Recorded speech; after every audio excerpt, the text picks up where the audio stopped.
morning and welcome to San Gabriel Unitarian Universalist Fellowship. I'm your guest preacher, Reverend Joanna Fontaine Crawford, your neighbor from the West, and it is so good to be with you today and to get to work again with your religious educator, Karina.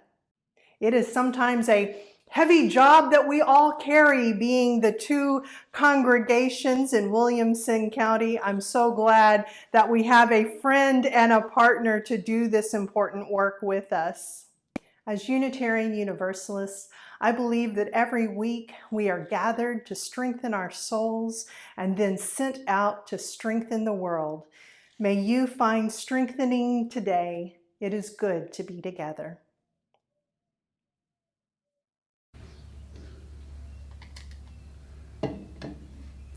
We light our chalice to begin our worship service. Today I'm reading a passage by Cindy Feskin.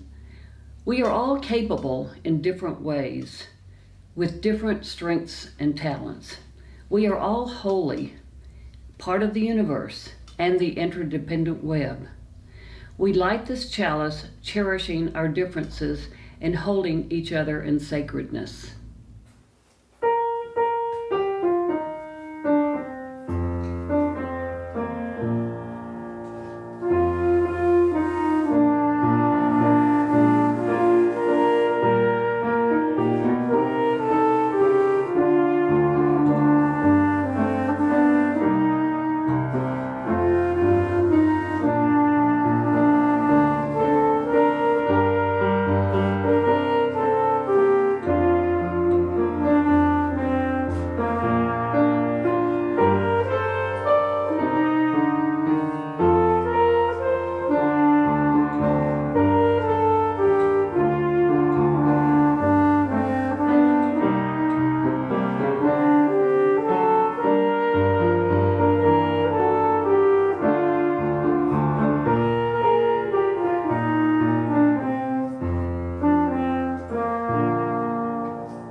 The doctrine of this church is love. The quest of truth is its sacrament, and service is its prayer. To dwell together in peace, to seek knowledge in freedom, to serve humanity in fellowship, to the end that all souls shall grow in harmony with the divine. Thus do we covenant with each other. Good morning, San Gabriel. It's wonderful to be with you today. I've got a wonder box with me. Did you bring your wondering mind? What could be in here? Let's help one another learn and grow. I wish I could hear your guesses as to what this noisy thing might be, but if there's someone near you, tell them what you think it might be, and I'll open it up. It's like some sort of magic wand. And it's all, you see all the different colors and they're all mixed together. But if you hold it still, I don't know if the camera can see that very well, they start to separate, and all the colors down here at the bottom, and then the little glitter, and then it's clear on the top. So if you hold it still and pause, they separate. Have you ever felt mixed up inside, somewhat confused or overwhelmed? Maybe pausing and taking a deep breath can help you feel calm again and make some sense of how you're feeling and why. We all experience different feelings at different times, and I've got a story about that. It's called My Heart by Karina Lukin. Shared with permission from the publisher, Random House. My heart is a window. My heart is a slide. My heart can be closed or opened up wide. Some days it's a puddle. Some days it's a stain. Some days it is cloudy and heavy with rain. Some days it is tiny, but tiny can grow and grow and grow. There are days it's a fence between me and the world. Days it's a whisper that can barely be heard. There are days it is broken,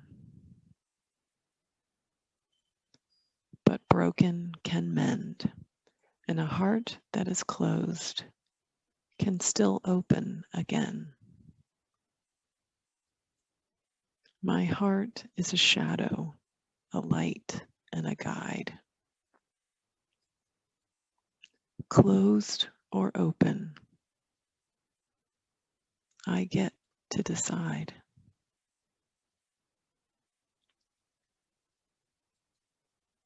The end. our hearts, our feelings don't stay the same. They change. Sometimes we want to be around others, and sometimes we need time alone. Sometimes we are angry, and sometimes we are joyful. All of those feelings are real and valid. Understanding how we are feeling and telling others what we need is hard work and takes practice. Reverend Joanna is speaking to us today about how our San Gabriel community and our UU faith welcome us in that work and offer us space to practice. How do we practice that in our RE classes? Maybe with our covenant, calling each other into covenant. We'll talk more about that in our RE time today. Oh, and one quick thing.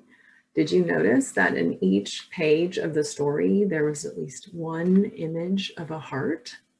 With the magic of virtual services, later you can go back and look again and see if you can find them. See if you can find all those hearts. And I look forward to seeing our San Gabriel kids at RE time today. Bye-bye.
We are now in the final week of our 2021-2022 pledge drive.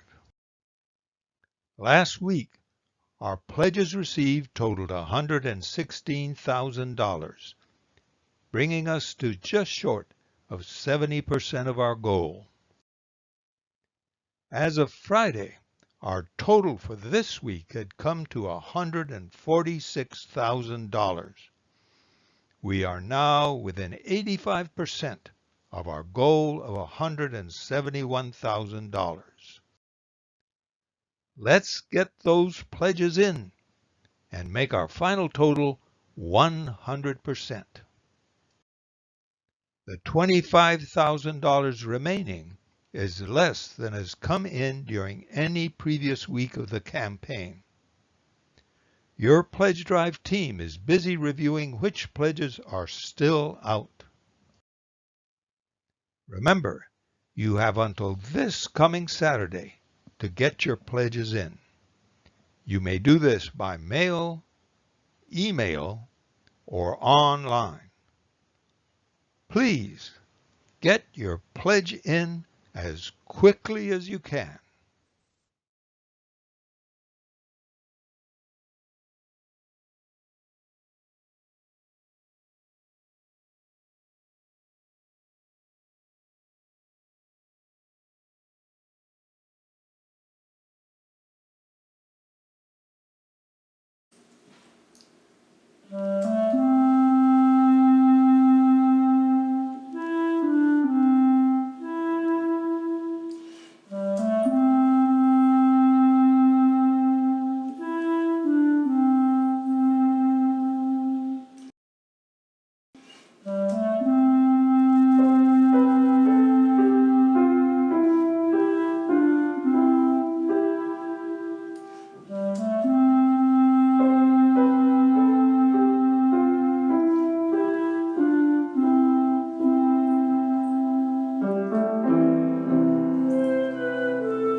I am convinced that there is one key thing that the better we become at it, the better our relationships will be, and the happier and more at peace with ourselves we will be as individuals.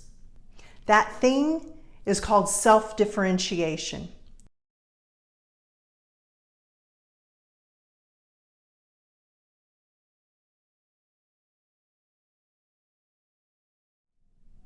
Self-differentiation is a term that comes to us from Bowen's systems theory.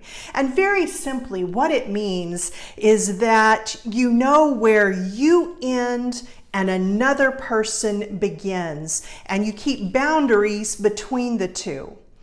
Frankly, one of the best explanations that I've ever found for it comes through that deep theological text, the movie Dirty Dancing.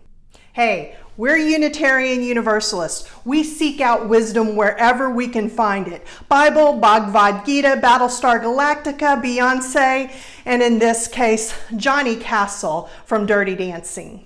Johnny is a dance teacher, and he is trying to teach the somewhat clumsy character nicknamed Baby, played by Jennifer Grey, how to dance. They're working and working, and finally, in frustration, he says, "Look, spaghetti arms, this is my dance space, that is your dance space. You don't come into mine, I don't go into yours. Hold the frame." He's talking about dancing, but this is actually a great metaphor for self-differentiation. You have your dance space. Other people have their dance space. You don't go into theirs, they don't come into yours, and you hold the frame. The frame is boundaries, and so you honor their boundaries while still maintaining your own boundaries. So this isn't just about physical space, although consent, especially as we begin to come out of the pandemic, is going to be so important.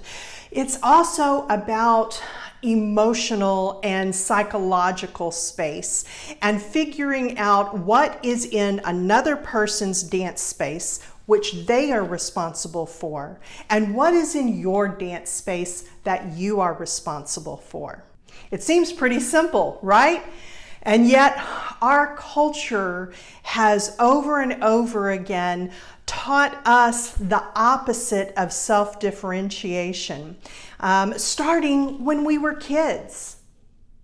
So as a kid, you were probably taught a lesson, and now we have to unlearn that lesson. And it is harder to unlearn a lesson than to learn it in the first place. As a kid, most likely unintentionally, unconsciously, you were taught this lesson. You were taught that you were responsible for other people's feelings. Not that you should care about other people's feelings. You absolutely should. Not that there are things that you can do that impact another person's feelings. Absolutely, that's how this all works. But as kids, even in healthy families, we were usually taught that we were responsible for what another person was feeling. If you came from an abusive family, this was crystal clear, right? Because if one of your parents was in a bad mood, if they were angry, you got hit or punished in some other way. But even in healthy, loving families, we still send this message, right? How many people have heard that saying, if mama ain't happy, ain't nobody happy? Well, what are we actually saying with that? We're actually saying that mom's mood, that you need to take control of that. Otherwise, there's going to be consequences for what she is feeling. But what she is feeling is within her own dance space, not yours. And by the way, if you're a parent and right now are kind of cringing about this, I know, me too. I did that. In fact, I know that those exact words came out of my mouth. I'm a mom of 4, and so I am sure there were many times when I was giving those kids and my spouse the message of, I'm not happy, you should do something about it. Now, this is not a really easy thing to parse through, so I need you to hang with me, okay? Our dance space is the area in which we actually have control, therefore we have responsibility. And so in my dance space, I am responsible for what I do, I am responsible for what I say, and I am responsible for my own feelings. And there are things that I can say and do that are going to impact another person. I'm not responsible for their feelings. Ultimately, that is in their dance space and they get to decide. But neither is it okay for me to say something like, yeah, sure, I just insulted you, but hey, you're responsible for your own feelings. No, I'm responsible for what I said. I am responsible for what I do. And it's up to me to understand that, of course, that's going to have an impact on other people. The problem is when we cross that boundary, when we go into someone else's dance space and we take on the responsibility for how they feel or what they think. Look, that's all happening, heart or mind, that's all happening within them. And so for me to go over to that person and try to shape what they are thinking or feeling is manipulation on my part. And you've probably experienced this at some point yourself. If there's been a time when you were sad and you just needed some time to be sad, but someone else came around you and your sadness made them feel uncomfortable, so they tried to do whatever they could to cheer you up. Well, that means that they were encroaching on your boundary. And along with feelings, that whole thinking part, right? We don't want people to think badly of us. But here's the deal. They get to make that decision. We get to control, again, whatever it is that we say and whatever it is that we do. And most likely that will impact what other people feel about us. But at the end of the day, what other people think about us is none of our business. They get to decide. But don't worry. Just because, it's not your responsibility to try and shape what someone else thinks or feels doesn't mean that you don't have plenty of work to do on your own. Here within my dance space, I'm responsible, again, for what I say and what I do, but I'm also responsible for my own feelings.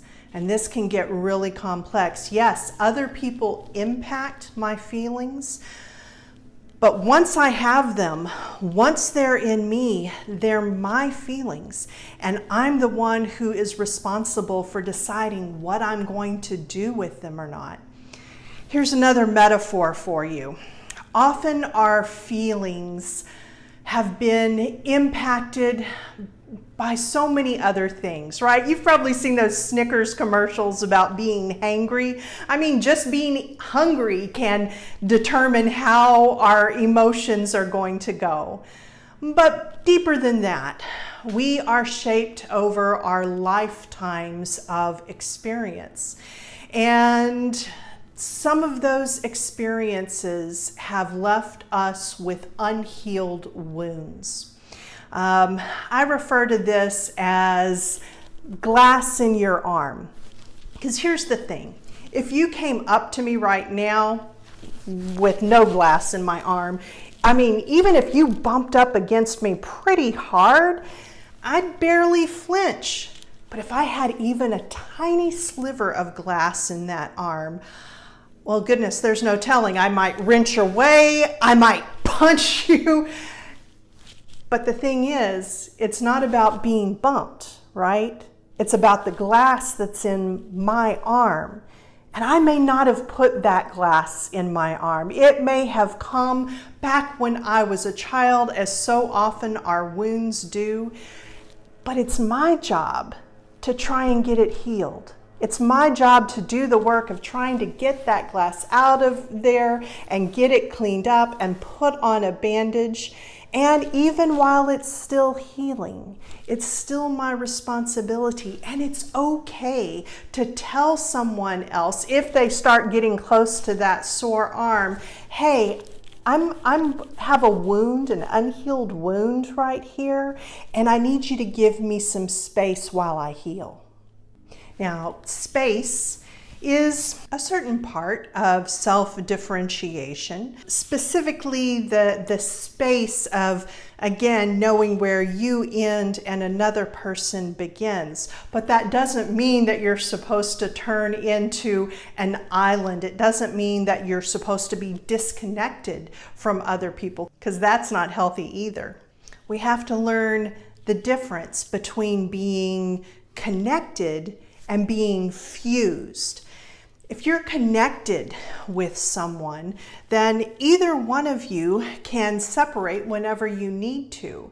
But if you're actually fused, it is as if you have become one person and you can't quite get away from each other. And if this person pulls this way, you're going to go along with them. Fusion is the opposite of self-differentiation. It's when we kind of lose sight of where we end and the other person begins, and we don't see ourselves as the separate people who we are. So connection and fusion are two separate things. Here's an example. My spouse and I are about to go out in public together. It's post-pandemic, and so we're going to go to a restaurant, and my husband comes out of our bedroom, and the outfit that he's wearing completely clashes, and I want him to go change because I'm afraid that other people are going to look at me since I'm with him and they are going to judge me. Okay, that's not connection, that's fusion. And I'm being fused in two different directions. First of all, I'm being fused to my spouse because I'm not seeing that he is a different person than I am, and he gets to make his own fashion choices, no matter how horrendous they might be. He gets to make those decisions. I get to make my decisions. But I'm also being fused to these nameless, faceless people whose opinions I care about. First of all, as I frequently tell my kids, you wouldn't worry about what other people think of you if you knew how seldom they do. But that aside, if they're going to judge me for what my spouse is wearing, who cares? I don't even know these people. And he is his own person, and I am my own person. Fusion and connection are not the same thing. I mean, I want to stay connected with my spouse, and we want to stay connected with our friends and for the people that we're all in church together with. And so we come back again to self-differentiation, but where we're thinking about it not only in terms of ourselves and what is within our dance space, but also withstanding another person being in their own dance space and making their own choices. It can be a challenge, but the more we can work on doing that, on being fully ourselves and not giving up parts of who we are just for the sake of togetherness, whether it's in a church or in a family or in a partnership, but also letting other people be themselves and not asking them to give up parts of themselves in order to have connection and relationship. We each get to have our own feelings, and we each get to have our own thoughts, our own opinions. And yes, sometimes those opinions can be so completely different from ours that the other person will say or do things that mean that we have to put up a pretty firm boundary. But boundaries aren't punishment. Boundaries aren't, even if we're doing it right, aren't even protection. Boundaries are about our self-definition, being able to say, this is who I am. This is what I do in my dance space. And so these are the boundaries. Self-differentiation is one of those things that, I don't know, I kind of think it takes more than a minute to learn. They're countercultural. And so it can take some time to sit with these ideas and kind of work our way through them. But even if we say, okay, 5 minutes to learn, it's still a lifetime to master. Because the thing is, this isn't something that you can just learn from a book. Books are great, and there are several that I can recommend for kind of thinking your way through this. But ultimately, it comes down to practice. And we can't practice all alone in our closet at self-differentiation. We have to get out and be around other people, even if it's just on Zoom. We have to interact. And most likely, we have to make mistakes. That's how we learn at this. That's how we get better at this.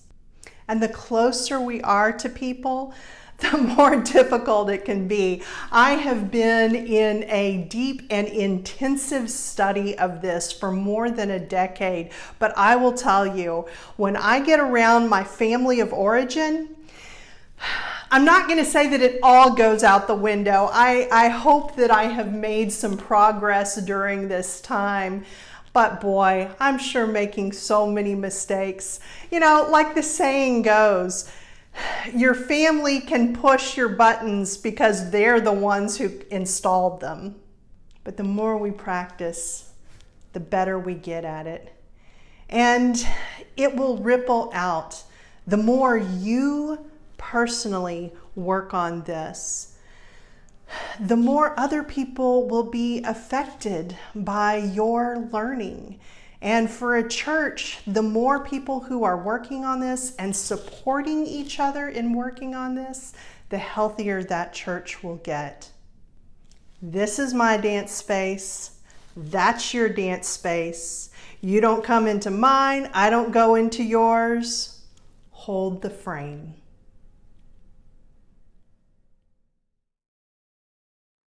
A key part of increasing your emotional maturity and your self-differentiation is to begin coaching yourself. And the way that we coach ourselves is first and foremost learning how to observe ourselves, learning how to observe our feelings and the way they manifest in our body.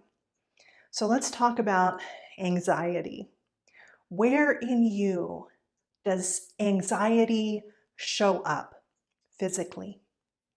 Do you feel it in your shoulders? Is it in your stomach?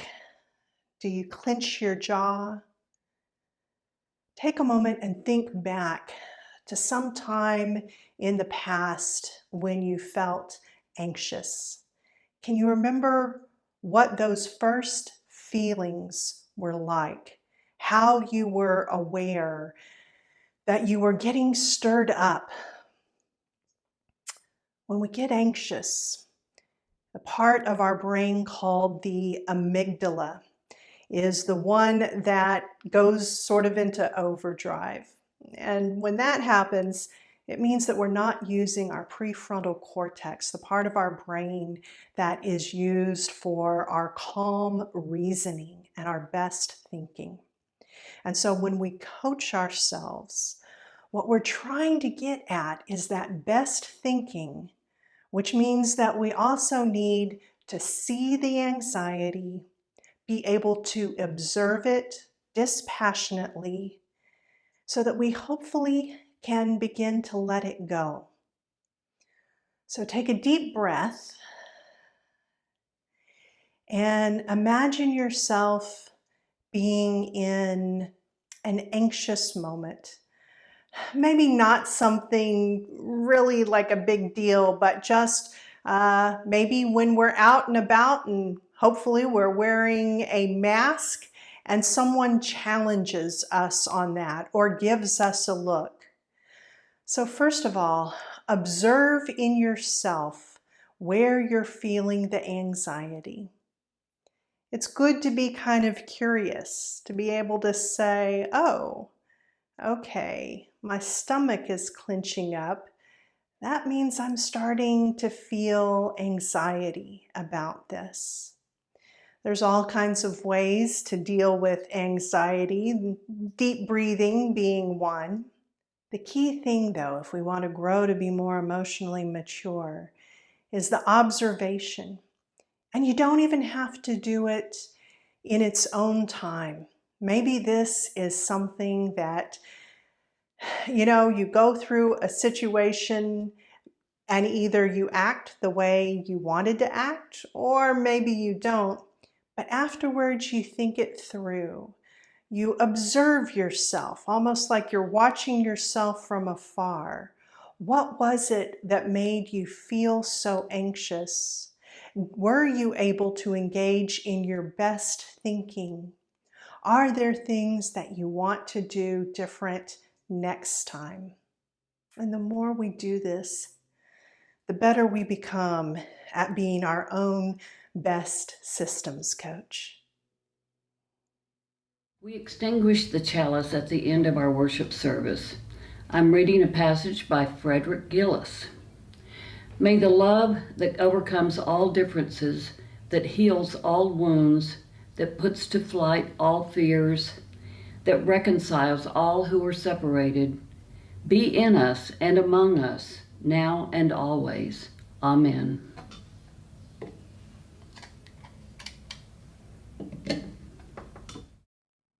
Thank you so much for being with us this morning. And a special thank you to everyone who had a hand in putting this service together. Your worship associates, your musicians, Karina, and your video producers. And especially you. Thank you for showing up and connecting with others in this virtual reality that we are in right now.